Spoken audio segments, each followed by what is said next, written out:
listeners. Welcome to Plano's Political Pitbull Podcast. I am Esther. And I'm Ruth. And we have some updates, a good bill of the week and a bad bill of the week. First, the update. In the last episode of ours, we went through the 2025 bond information guide that was sent with the Community Impact newsletter. And there was an abbreviation we did not know. It was PSC and was with the new Plano headquarters, which is in Prop B. Well, I found out what PSC stands for. It stands for Public Safety Communications, which is basically 911 dispatch. Why they couldn't just say 911 dispatch is beyond my pay grade. But now we know what it is. So if you recall, when we went through the bonds, we said that the current 911 dispatch is in the basement of the city hall. They wanted to move that out and put it with the police headquarters. Makes sense. Everybody be together. So that's what they were referring to in the guide. Don't use abbreviations, folks. Not everybody knows what you're talking about. Up first, we have the bad bill of the week. This week's bad bill is House Bill 2797 by Representative Vasut. I think that's how you pronounce it. And I have dubbed this the boarding house bill. Some people have dubbed this the frat house bill. I prefer boarding house myself. It basically will preempt local zoning and, you guessed it, allow boarding houses by right. Here's some things from the bill. Residential zoning limitations related to occupancy. Dwelling unit means a house, apartment unit, or any unit in a multi-unit residential structure. Does not include hotel or motels, or anything that would be transient in nature, Airbnbs, things of that nature. And it applies to home rule municipalities.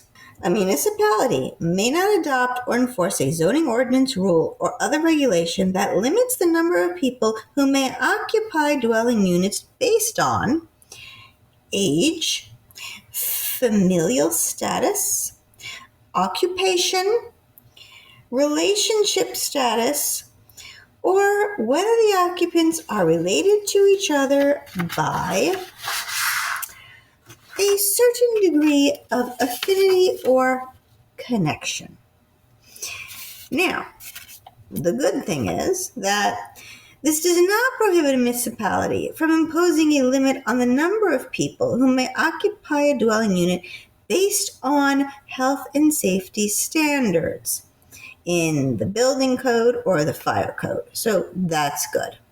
We don't want overcrowding in a building or dwelling of any kind. Maybe it's because I'm tired, but what does any of this mean? Well, basically, the town will have no say in how many people can rent a room in a house. What? Or apartment. So do you know what a boarding house is? Maybe she doesn't know what a boarding house is, folks. No. Okay, that's the problem. So, years ago, they used to have what was called boarding houses. Usually, the owner of the home, oftentimes a woman, would have a home, and let's say she was no longer married or single, never married, the old maid. She would rent rooms in her house for however long a time, by the week, by the month, and they would give her rent, usually a small amount of rent. This has, over the years, sort of gone out of fashion, but it's coming back in. And these folks do not have to be friends, acquaintances. They can be complete strangers to one another. Unlike, let's say you were to go and get an apartment, a 2-bedroom apartment, and have a room, and your best friend were to be your roommate. Or shall you say, let's say you and your sister decide that you want to rent a house together. Well, you are family, you know each other very well. You're not going to keep your doors locked because you don't want people going in there and stealing your stuff or going through your stuff. But in a boarding house, there can be outside locks on the bedroom doors by key so that only the lady of the house and the person who's renting the room have the access to the room. Nobody else does. Okay? People who often do this type of rooming situations, they are immigrants or sometimes illegal aliens because it's cheap. How much can you rent a room for one single room? So it's very affordable this way. This would pretty much get rid of single family zoning. There's no limitations on where this can be, how many there can be in a city. I mean, it's a free-for-all. So it's another one where it's it's another bill making it no rules. Except for fire codes, yeah. So one could say only 2 people, adults per room. They could do that. There's also, what if you have a 5-bedroom house and only 2 bathrooms, 2 full bathrooms? You could literally rent all the rooms in the house, and now you've got to share a bathroom. It has its place, but I would say that for suburbs, it's not something they necessarily want. Also, the problems we are seeing with this, because people are doing this illegally in Plano and some other towns, is these folks have cars and they can't park in the driveway and they can't park in the garage. So you could literally have 5 cars in front of one house, and it takes up all the space on the street. So you have a problem with parking. If you don't want this coming to a town near you, or in your town, or in your neighborhood, please contact your legislature and tell them to vote no on the boarding house bill. Bill number 2797. Now on to our good bill of the week. So this week's good bill of the week is SB 239. Senate Bill 239. It has a companion, always a good thing. That would be House Bill 309, HB 309. And this is the ban on taxpayer-funded lobbying. So many people have wanted this bill to get passed and come to fruition for years. Hopefully this makes it across the finish line. So, before I get started, Ruth, do you know what lobbying is? I have a vague idea. A lobbyist is somebody who's paid to go To like petition or like try and convince the representatives, thank you, of something that they want. or don't want. Or don't want. So they're usually people who are speaking on someone else's behalf or a group's behalf for or against legislation. So the economic development notice bill that we praised the other week, you know who showed up to that hearing? Who? A bunch of paid lobbyists. I thought mayors and council people were going to come. No. They sent lobbyists. Well, they can't bother to show themselves. But you see, the thing is that lobbyists aren't free. So the towns and the cities have to pay the lobbyists. And they don't use their own money. They use the taxpayers' money. And oftentimes, they are lobbying against their residents. So I'll give you an example.